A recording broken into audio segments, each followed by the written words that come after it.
Welcome to the Fuzz Buzz, the podcast that dives headfirst into the gritty and gripping world of first responders. From military heroes to our courageous police force, brave firefighters, dedicated EMS professionals, compassionate nurses, diligent correction officers, and the unsung heroes of dispatchers. We're covering it all. Get ready for a no-nonsense, no-holds-barred conversation with your hosts, bringing over 45 years of combined experience from the heart of a bustling city. Retired Police Lieutenant Jessica Taylor and her co-host, the one and only retired Motors Officer, Mike Gonzalez. These two are fearless in tackling any subject, and we mean any. From street smarts to office politics, they'll keep you on your toes, juggling your professional and personal life like a pro. Now, let's be clear, folks. There's no BS here. Jessica and Mike aren't just your average cops turned podcasters. They're sharp, witty, and edgy, with opinions that are all their own, and they certainly don't represent anyone else or their organizations. So, fasten your seatbelts, because the Fuzz Buzz is here to give you the unfiltered truth about life behind the badge and beyond.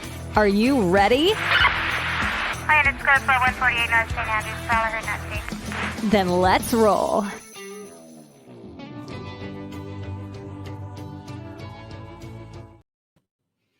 Good afternoon, everybody. It is Tuesday, December 12th at about 3:30 in the afternoon, and this is a long podcast with a lot of information, so we're going to split it up into two. So if we're wearing the same outfit for episode 12, you know why. Right, Mike? Yeah, that'd be correct. She wants to go long on this one. Yeah. Well, I don't, it's not that I want to go long. It's just that all this information is coming out, and if I don't get it out, then it just gets completely missed. So, how was your day today at the dog park? It wasn't too bad. A little overcast, a little muddy, but the puppies definitely needed to get out and do some running. So it was good. Yeah. Can't complain. Good. And they went on the big dog side? Yeah. Luckily, there's some tame big dogs and their owners that actually pay attention to their dogs. So it was That's good. Nice. Yeah. Yeah. So I have to tell you what happened to me at Target today. Oh. So because our Cobra has run out and we're waiting for our new insurance to kick in, and we haven't gotten the cards yet. I was going to say it's kicked in. We just haven't gotten all the packet stuff. But yeah. Anyways. Okay. Well, there's no way to prove it right now. Right now, exactly. Right. So my prescriptions, because I had brain surgery, so I'm on a lot of prescriptions. And one of them came to almost $300. It was $278 or something like that. And that's after they applied their in-house coupon or whatever. Was it good RX or whatever? No. Well, I don't know what it was. Oh, you didn't try the good RX? So I assumed that they were using good RX, right? Yeah. So I'm like, well, I need this medication. So I just paid it. And then I'm like, well, fuck. This used to cost me $5, like $5. And here I am paying $278 or $275 or whatever it was. So I marched, I left in a huff. I took the medicine, paid for it, left in a huff, went out to the car, got on Good RX. And they're like, no, this medication should only cost $20.50. Yeah. So I walked my happy ass back in there, and I'm like, this medication should only cost me $20.50 according to your app location at this pharmacy, $20.50. And they're like, you're right. We owe you $240 or $260 or whatever it was. And I'm just like, oh my God, that is like, they're totally fleecing us. Well, fleecing, but they're not going to sit there and tell you if you're not going to apply the coupon. I mean, I kind of see it both ways. It's like, well, you try to help today, but at the same time, if you don't go and use whatever resources are out there, they're not going to, most of them aren't going to hold. Well, the Good RX program is loaded onto my account, so it automatically applies. But why they didn't do it on that medication, I don't know. Yeah. So, because they did it on the other ones automatically. Okay, so today's episode, we're going to start out with, every week we're going to go over a secret government operation that not everybody knows about. So we were going to do Jekyll Island, which is the banking system. But I decided, because of everything that's going around right now, that Operation Mockingbird was more important. Do you know about Operation Mockingbird?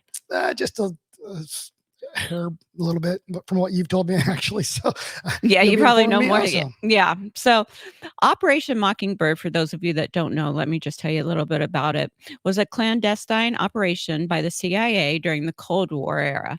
Its primary goal was to manipulate and control the media, both domestically and internationally, to influence public opinion and disseminate propaganda favorable to the U.S. government's interest. The operation involved recruiting journalists, media organizations, and other influential figures within the media industry to plant stories, spread misinformation, or shape a narrative that aligned with the CIA's objectives.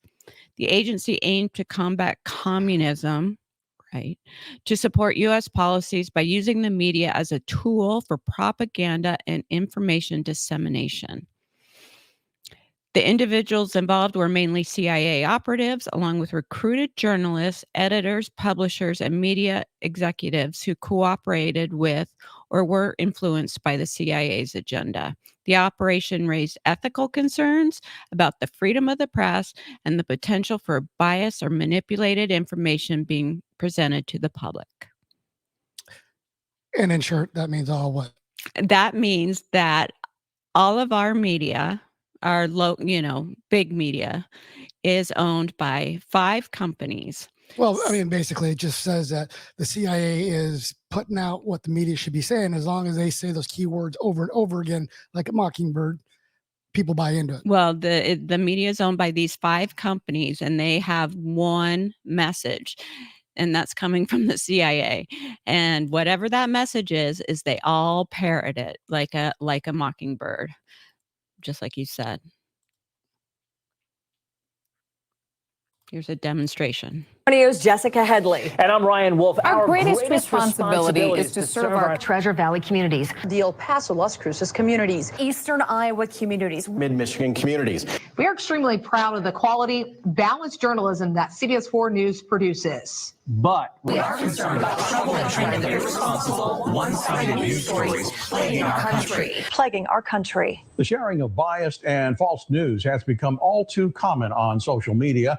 More alarming, some media outlets publish these same fake stories without checking facts first. The sharing of biased and false news has become all too common on social media. More alarming, some media outlets publish these same simply aren't true without checking facts first. Unfortunately, some members of the media use their platforms to push their own personal bias and agenda. That is a classic example of Operation Mockingbird, where they will take whatever topic it is, and lately it's been, monkeypox and COVID and, vaccines and climate change, and they can steer it any way they want through their Mockingbird operations. Like I brought up the other day is Trump, Donald Trump, Yes. Before he was never in the limelight, but once he put his hat in there for political office, he became the biggest racist in the world, and everybody parroted racist. Mm-hmm. Now people think he is a racist, even though it's proven that he's done more for the Black community than Obama ever did. So, that's a classic example. And, we're going to do a little recap because, of some past episode stories that we've done, because they still parrot. They're still parroting. So here we go with fucking Bill Gates again. So Bill Gates was asked, what could cause in a single year an excess of 10 million deaths? What could that be, Mike? Oh, I don't know. COVID? I don't know. I hate this guy. Just putting that out there. Of all the things that are out there, what could cause an excess in a single year of 10 million deaths? Now, clearly a big war. Oh, what, a war? Oh, okay. Could. And a pandemic. Oh, he means a pandemic. Natural or created by bioterror. Oh, bioterror. Oh, okay. The natural pandemic, the last gigantic one, was 100 years ago. 100 years ago? we are healthier today, but the speed of travel and therefore the speed of global spread, that works against us. But in some ways, the bioterror thing scares me the most. All it takes is one small terrorism group. Those groups have used things like anthrax that are non-human to human transmissible. And as yet, thank goodness, they've never been able to build or get their hands on a nuclear weapon. Are you nervous about your own life and what could happen? No, of course he's not. No, he's a globalist. Why would he be? He's protected. This thing will get a lot of countries before it gets the U.S., but even the U.S. has to think about its global health security. It's a government thing to decide, okay, this is a problem. How do you move resources around? How do you allocate the scarce supplies? So the long and the short of it is it's coming back. When did this interview come out, though? This one just resurfaced on Twitter. Yeah, resurfaced. But I mean, I think this was before the pandemic of our latest one. That's why I think he was referencing 100 years ago and not this latest one in 2020. Nah, I'm not sure. But regardless, he knows exactly what's about to go down. So now this is the latest one over at the climate change thing in Dubai. The same thing for the agricultural sector, beef. And now I see two very amazing approaches by improving the cow breeding. Okay, so not only is he he knows all things medicine, he owns the largest chunk of farmland now. So he's Bill the farmer. He's engineered GMO mosquitoes. He's wrapped up in spraying our food with, Appeal and Monsanto. And now he's, dimming the sun and all wrapped up with climate change. And he's worried about breeding cows and farting cows. And giving them some other inputs, we can reduce their methane emissions. And this new prioritization of the methane work, I applaud that, because in terms of the near-term temperature increase, methane plays a very big role. The same thing for... So, who died and made him God, I have no idea. But let me tell you a little bit about Bill Gates. Bill Gates was born on October 28th of 1955. He's a prominent American businessman, software developer, philanthropist, and author. He is best known as the co-founder of Microsoft Corporation, which he played a crucial role in the personal computer revolution. Here are some key points about Bill Gates. His education. He has a very impressive education. Bill Gates attended Harvard University, but dropped out in 1975 to pursue his passion for software. Okay? But even though he dropped out, he went on to receive an honorary degree in 2007 from Harvard. Exactly how does that work? Oh, they get honorary degrees to famous people all the time. But but he's rich. What more do you want me to say? Well, I'm not saying it just to you. I'm just saying he's elitist. He's rich. He can get away with all this bullshit because his medical background is even more impressive. There is no record of Bill Gates attending medical school. His interests and career have primarily revolved squarely around technology and software development. So shut the hell up. We don't want to hear any more about you. Okay. So, Peter Sweden. Did you hear about Peter Sweden and the reporter? So he's Peter Sweden. His name is Peter, and he's a reporter in Sweden. Okay. All right. So anyway, So anyways, he says he's reporting now that 6,000 people in Sweden have gotten the microchip implants in their wrists. He says, remember when this was called a crazy conspiracy theory? Let's take a look at the new cashless society. And he goes on to say that in Sweden, 6,000 people have already been microchipped. Well, that just goes down to the rest of the sheeple that are going to follow along. I mean, if they're going to be dumb enough to do it, I mean, you can't stop stupidity. Yeah. And so you just put the chip like right here and just wand it over there. And people are paying $3 a month to have this new accessory. Well, people think that's like, these technology people think it's cool, but they don't understand the bigger ramifications. They really don't. Because normal people don't want that shit because they know it's going to go to a cashless system and all electronic banking. And then you have no control over any of it. Yeah, they can flip your money off at any time. Yep. Deny you food, deny you gas to your car, everything. Electricity for your electric car. But the good news is that Alex Jones has been reinstated to Twitter, or X, I guess. X. Elon took a poll if the people wanted him back, and obviously the people wanted him back. But Alex Jones, there's rumors that he's Mossad, and there's been rumors that he's a dual agent for CIA, or whatever. But the guy is right 95% of the time. So here is Alex Jones 21 years ago. In under a minute, he covers the globalist agenda, cashless society, open borders, socialized healthcare, and global pandemics. This was 21 years ago.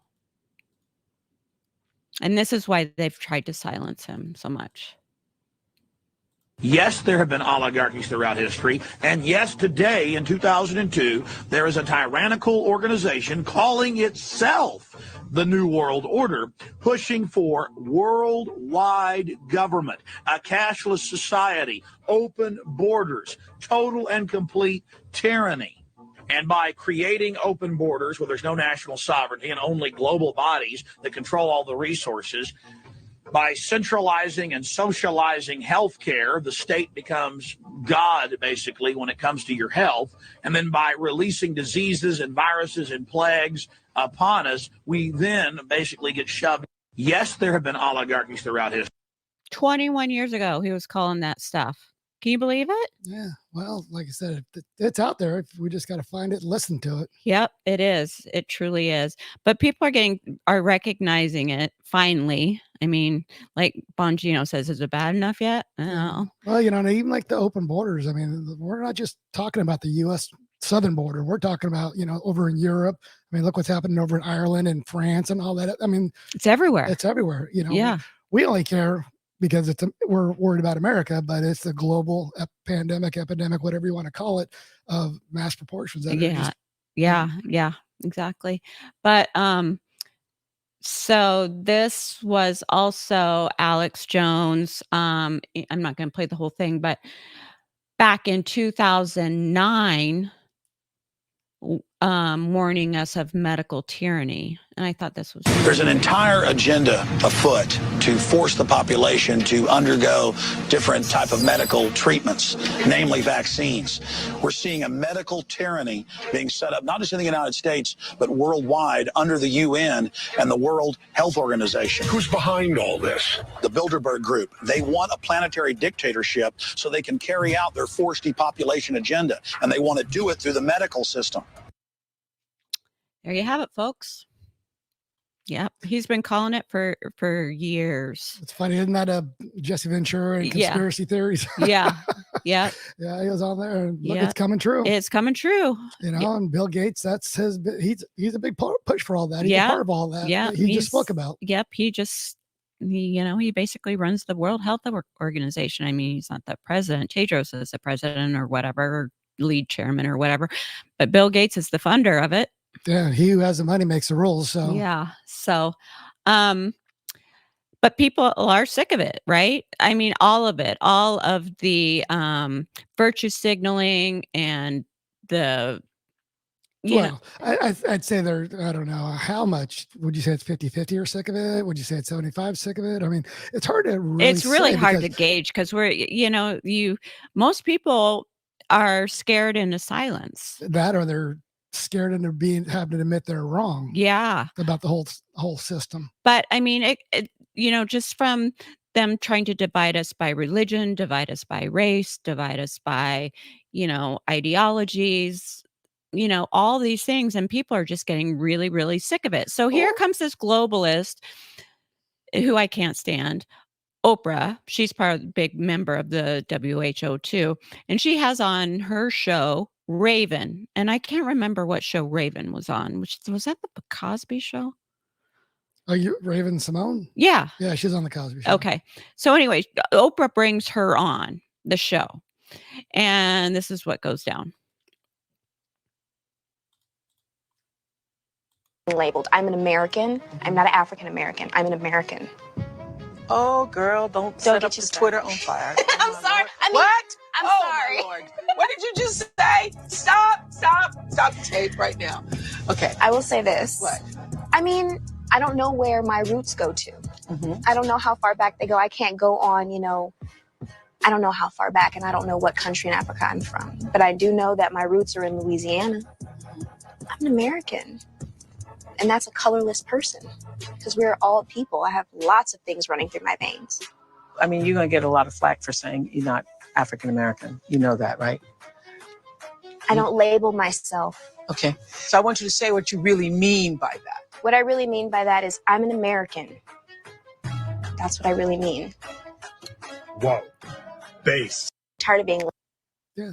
See, she's just speaking truth. I mean, I thought Americans was just one group of people. Yeah, I'm like skin color, doesn't matter your religious beliefs, bravo, political beliefs, and then Oprah's trying to stop her from saying that. Because Oprah's like trying to like, girl, shut up. You're not going with the, you're not going with the virtue signaling. I'm surprised Oprah even let that segment out. Yeah, to be honest with you, I mean, that's what was it, the GOP debate the other night when where they silenced it. Yeah, they stopped it for 8 minutes or something, and yeah, we're not gonna. Well, I think Oprah does a podcast, which is a little bit different. She doesn't do a TV show anymore, or they would have canceled it for sure. Well, I mean, she still controls her own podcast.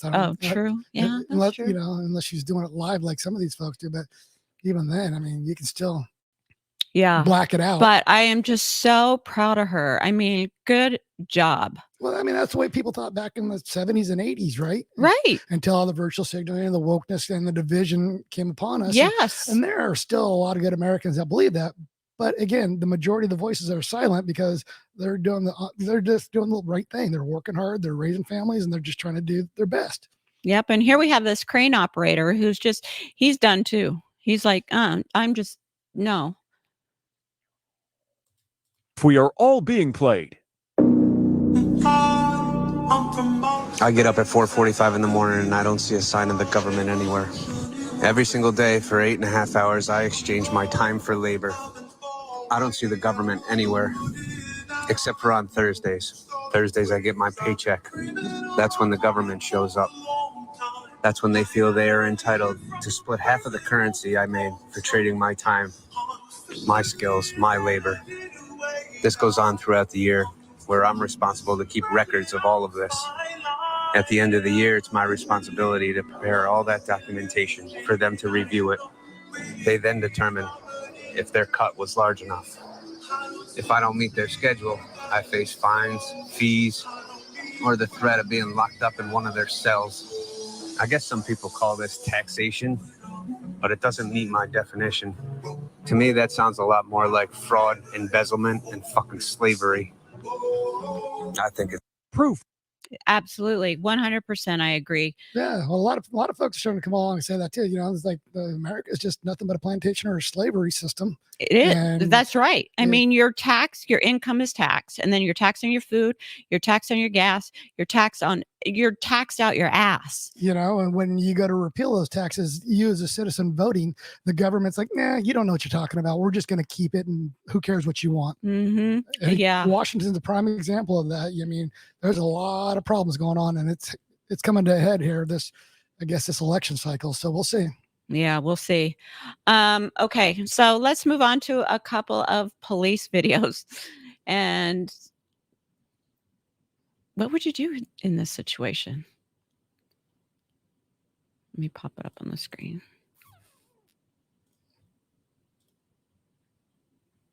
I'm just disappointed there's no volume. I know. I know. So basically, you got a naked black female on top of a police car, and the officer's like, got his taser out and like, oh my God.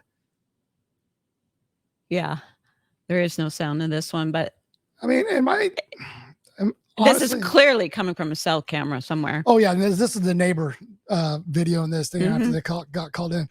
But I mean, she's not really posing any kind of a threat to him or her. I can't tell. Yeah, I can't tell either. Yeah, but the woman gets tased, and there was plenty of time to back up, wait for a secondary. You could have even probably just kept talking to her, but every time that little got encroached into their personal space, that's when they, would act, and it's just like, yeah, I when I first, because it's like a minute before this guy gets here, right? Yeah, I mean,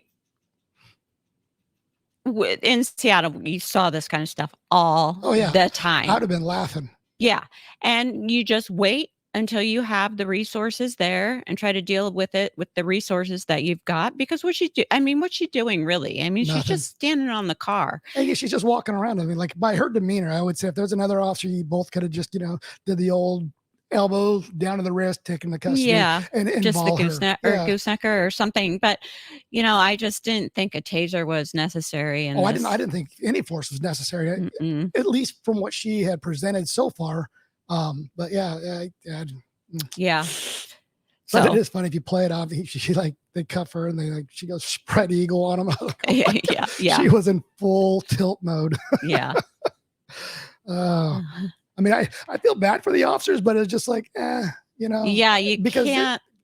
Go ahead. Yeah, you can't just tase people because of an uncomfortable situation. I mean, nobody wants to touch a naked spread eagle.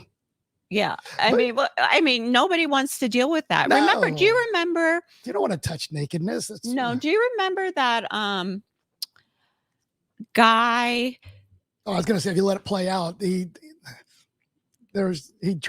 officer rolled her over, kind of did the arm jerk on her. I wasn't too proud of either. Okay, let me look. It go and let it play. But what were you saying about? Did I remember? Down at Green Lake, there was this guy who would always.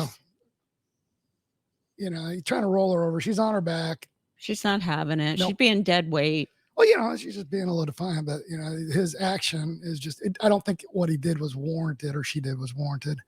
I thought it was going to happen right there. Oh, I think it's when she tries to get up. That's when. There she goes. There you go. Now watch the officer. What's he got in his hand? The taser still. Oh. But here, this action, I don't believe in this. I mean, you could have done better to definitely control her. But that's just my own personal. I'm not speaking on behalf of their training or. Yeah. But yeah, I would have handled that. I would have handled that way differently. There's that. The Green Lake call.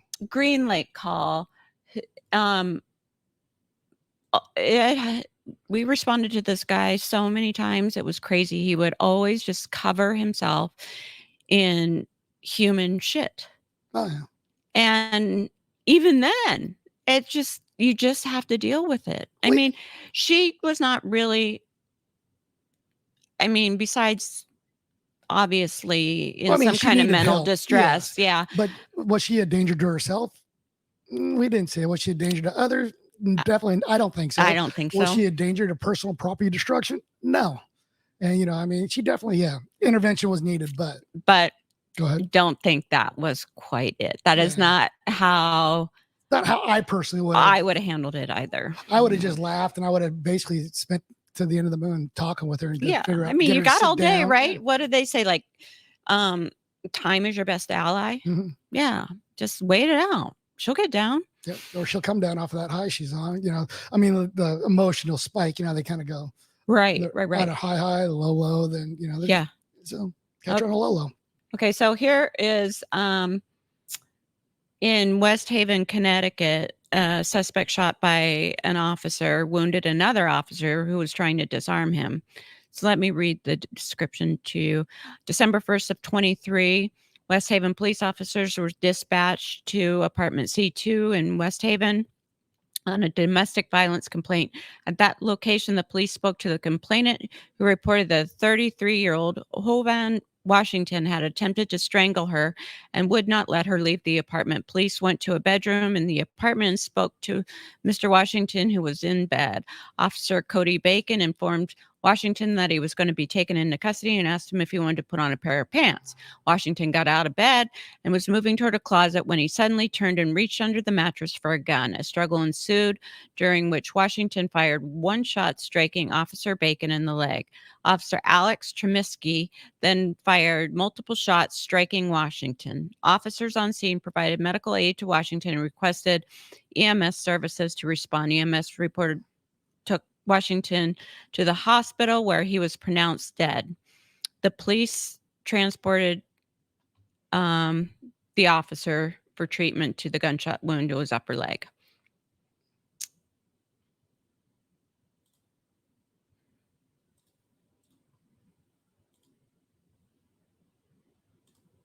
Oh, that's the end of it.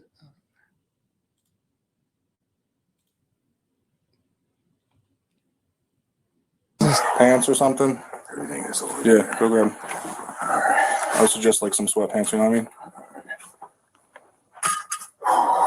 Fuck. Oh my God. All right, come on, let's go. All right. Listen, I could be taking you out in this right now, so grab your pants.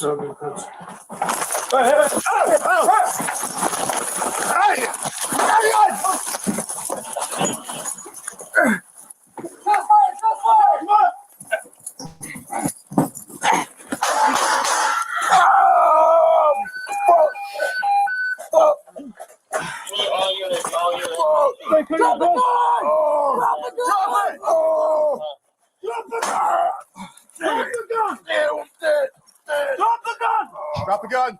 Drop the fucking gun. I got it. I'm hit. Wait, you want to grab some pants or something? Yeah, go grab. I suggest like some sweatpants, you know what I mean? Fuck. Oh my God. All right, come on, let's go. All right. Listen, I could be taking you out in this right now, so grab your pants.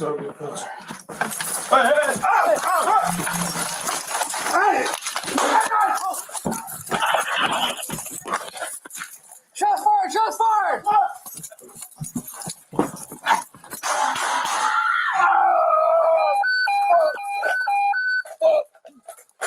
All units, Drop the gun! Drop the gun! Drop the gun! Drop the gun!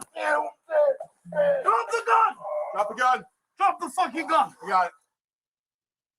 Thoughts? Well, it's thankfully they have body worn cameras. That's why I always appreciated body worn cameras, because without that unbiased video, the activists would have come out of the woodworks and said they murdered this black man for no other reason than he was probably black. Mm-hmm. But that would have been their word of him going for a gun against theirs, and so the video saves him clearly. A lot of great police work in there, and a little bit of code black. I mean, watching that officer. Was the officer that was firing like in the direction of the officers? So you basically, or was he doing contact shots? I couldn't tell. From what I gathered, I couldn't see the shooting, but you had the suspect who was, as he was looking into the closet, you had the officer to his right giving directions, and you had the officer that was closer to the door on his left. As he dove for the gun, the officer on the right, that looked like he was kind of a Samoan looking guy, jumped his back to try to control the gun when it went off. And I think it struck the guy who was closer to the door.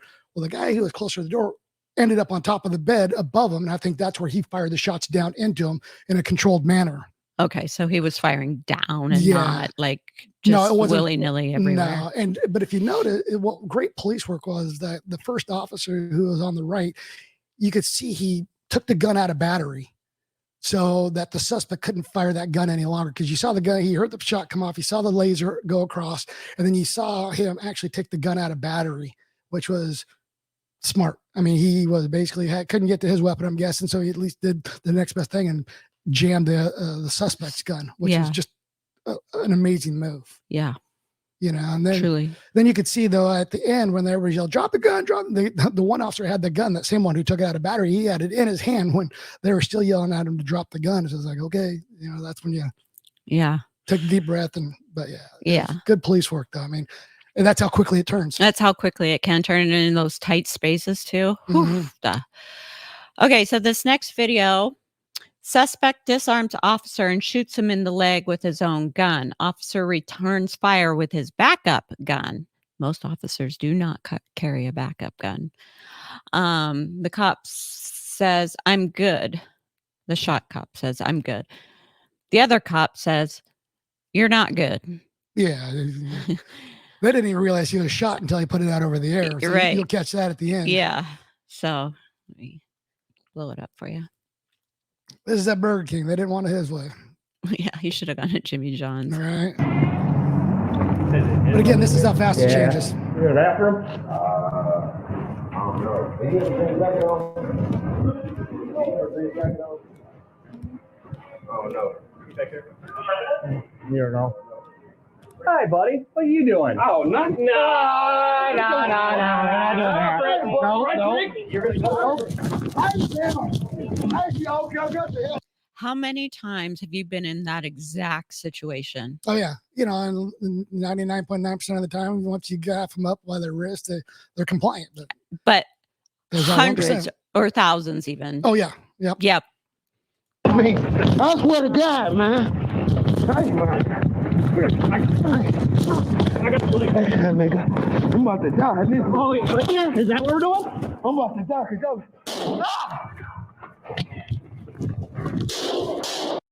So that shot came from, the first shot came from the suspect. The suspect. You can see right there, if you don't unpause it, the suspect's looking up at the officer shooting them right there while the other officer was trying to control them. Okay. So.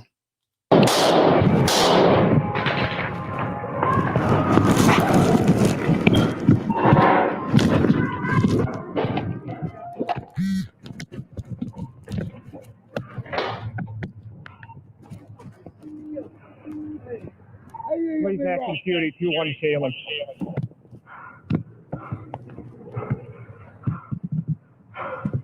So which officer shot the guy? That guy right there. Okay. So the same officer who shot him was shot and then chased him down into the parking lot.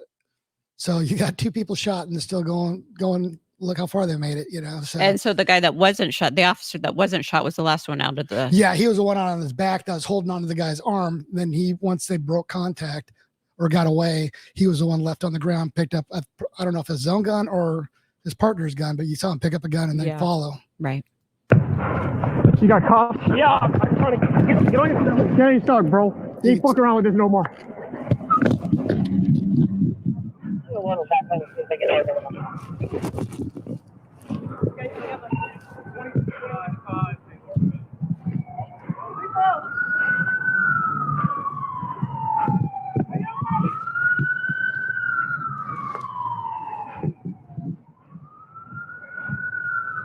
Might want to start with some first aid here. Yeah. Control Vector 237. I have a suspect who's shot, and I'm also hit. Yeah. Right here. I'm good. I'm good. You're not good. I'm good, hit, dude. It's right here. It's fine. Hold on. Okay, cut off. Okay. Okay, so thoughts? Yeah, it's ugly. You know, I mean, the officers are always at a disadvantage because you got a guy, is he just, passively resisting, trying to get away? Is he actively fighting, trying to kill you? And you have to gauge that before you amp up your level of force.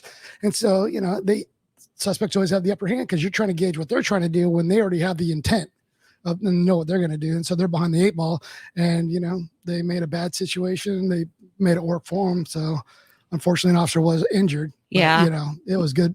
It's all they could do. I mean, yeah, my only critique in that situation would be maybe start first aid a little bit sooner. Yeah.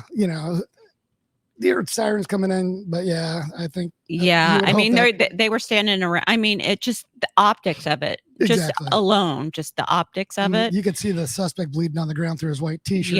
Yeah. It just doesn't look good. So get on that first aid as soon as you can would be my advice. Yeah.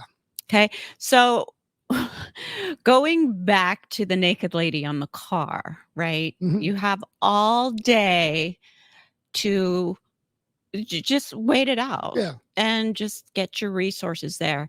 And that's where I think, Seattle excels, and of course, I'm a little resentful from Seattle, but you have to give credit where credit is due. And I think that these officers did a great job. Yeah. And I'm going to play this video, and our voices aren't going to be able to be heard over it. So if you add any commentary on it, it won't be heard. Okay.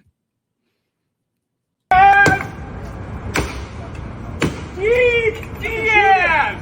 I am calling you out, you little bitch! Hang on.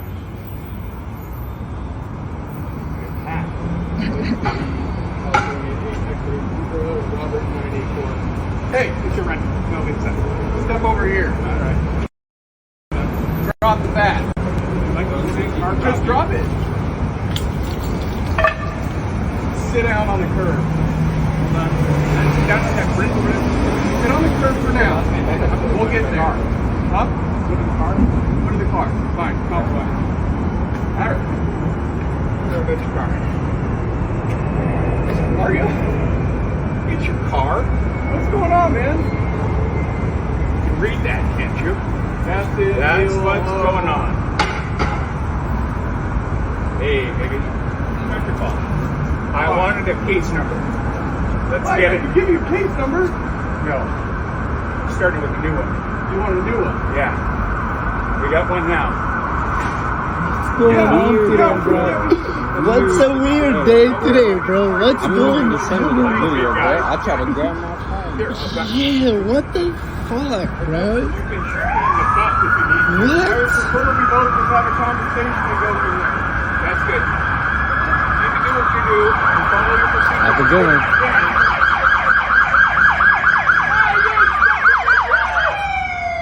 I don't even feel comfortable with all these police. Stay on the car. That's all right. What's the first name, man? John. J-O. No. Neil. N-E-I-L. There is paperwork to cover that. There you go.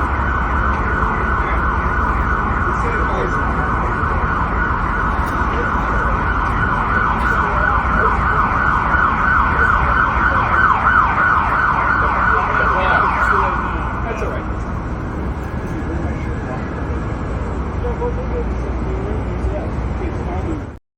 So that's basically the gist of it. Yeah. Okay, but explain to our audience the difference in response to those two calls. The difference in this one was like this guy came out of nowhere and attacked a police car, and this officer was by himself.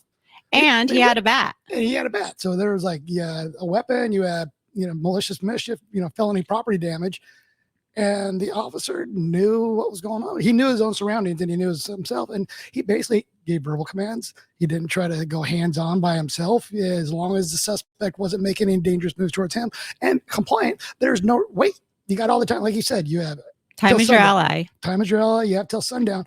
And then once the necessary amount of people or backing officers showed up, then you can go hands-on. But I mean, even we've seen in other videos where even when they're being compliant, officers will go in by themselves. Well, that is when you're at the most vulnerable. And kudos to that officer. He just sat back, said, I got all the time in the world. He's compliant, and I'm just going to wait. Yep. They did an excellent job. I mean, the video itself is pretty funny, but the video itself is funny. Calling out Chief Diaz and calling him a bitch. Yeah. I mean, but the officers did a fantastic job compared to the other video with the naked female who showed no aggression whatsoever. She was just naked, and he didn't want to deal with it. Is how it appeared to me. I mean, I could be totally wrong, but I didn't see any knives or anything on her. Did you? No, I didn't either. I mean, like you said, all he had to do was just talk to her, distract her until the appropriate amount of backup showed. And then you could have just easily, like this guy, grabbed him by the wrist, put him in a cuffs. Easy peasy. Yeah. So before we go on to our, we always like to end our show on something funny, let's talk about that movie we watched last night. You mean The Waste of Time? Well, I don't think it was a waste of time. I think that you fell asleep. Well, I think parts of it were just really stupid, like the friends part and stuff. But the underlying okay, so this is a Michelle and Barack and Michael Obama special, and they're the producers.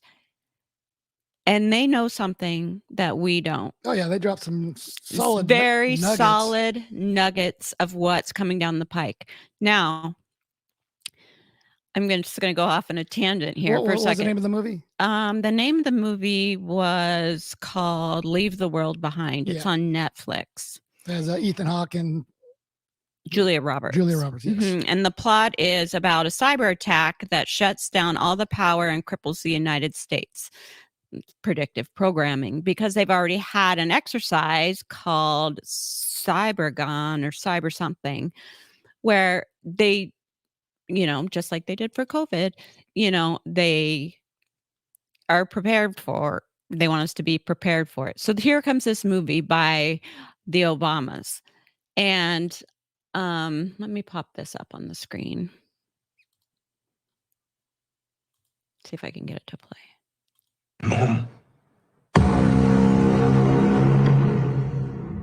Also, check this out. They threw in some anti-white stuff for good measure. If the world falls apart, trust should not be doled out easily to anyone, especially white people. Even Mom would agree with me on that.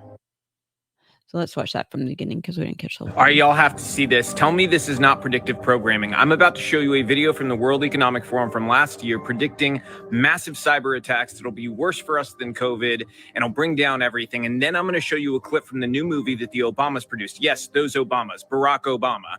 And they had massive input on the script. It predicts a massive cyber attack that will take down the internet, stopping our ability to communicate with one another and stopping commerce, destroying so many things and killing tons of people. Tell me after this that we are not being programmed to accept this type of thing as a reality coming in the future. The COVID-19 pandemic has shaken our economies and societies to the core and shown us how vulnerable we are to biological threats. In the digital world, similar risks are being overlooked right now. A cyber attack with COVID-like characteristics would spread faster and further than any biological virus. The only way to stop the exponential propagation of a COVID-like cyber threat is to fully disconnect the millions of vulnerable devices from one another and from the internet.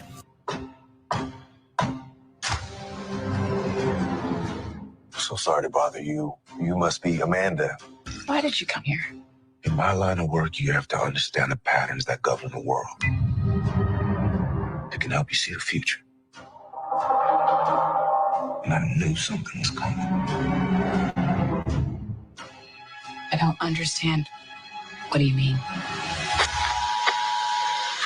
We are seeing ongoing cyber attacks across the country. The truth is much scarier. What is the truth?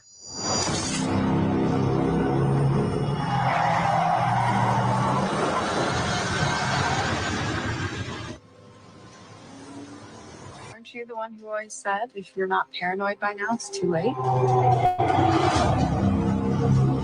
Haven't you been picking up on what's going on out there? We've all been deserted. There is no going back to normal. Also, check. So we watched. Disappointing though. I wish they would have had that little line about the cabal he had in there. That was very telling. Well, I think he just Robbie Starbuck doesn't want his page taken down on Instagram would be my guess.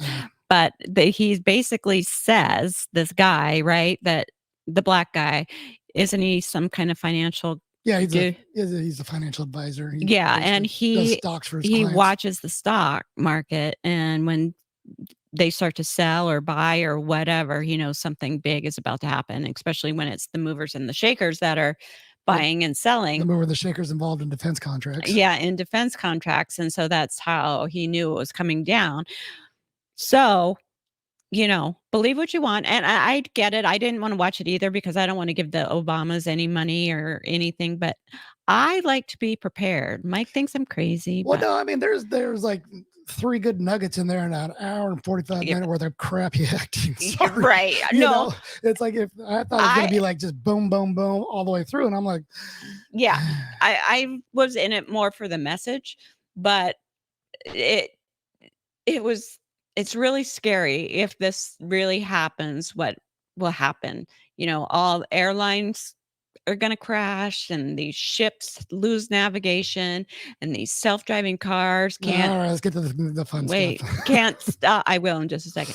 Won't drive. So it's definitely worth a watch and get prepared. And you can, we put a Faraday cage on our electric meter and they're not expensive. And I think you should too.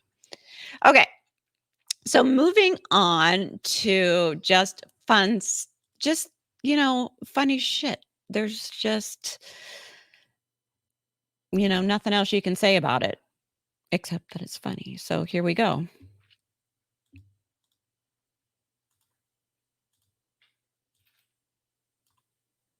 This is just a dog who is just out there living his best life. There's no audio to it, but he's just having a great time. And he just knows all the foot moves. Isn't that so cute? Yeah. Okay, but our other funny one is every cop has experienced this at least once, but probably multiple times, especially with all this, shit around your waist and stuff. They have definitely experienced this. So this is again on video, so your commentary won't be heard till afterwards.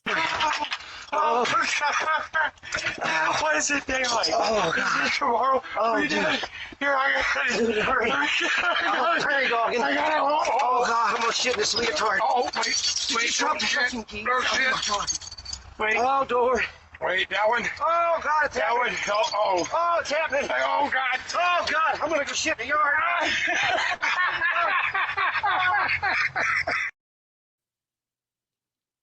I think that guy did. The guy with the keys did that on purpose.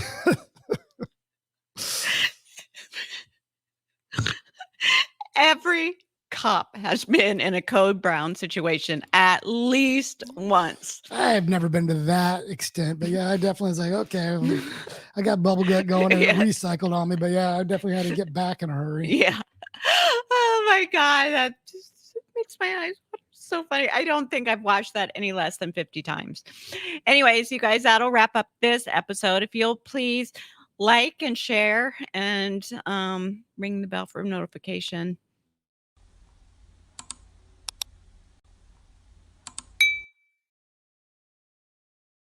So send us some questions, and if you want to jump on our show, please reach out to us. All our information is at the end of this podcast. So thanks, you guys. You can find us on YouTube and Rumble, Spotify, all those places. Okay, bye. We'll see you on the next episode. Thanks so much for tuning in to this episode of the Fuzz Buzz Podcast. If you're enjoying what you've heard today, please feel free to rate, subscribe, or leave a review wherever you listen to your podcasts. That helps others find the show, and we greatly appreciate it. Once again, thanks for tuning in, and we'll catch you in the next episode of the Fuzz Buzz. Y'all be good out there.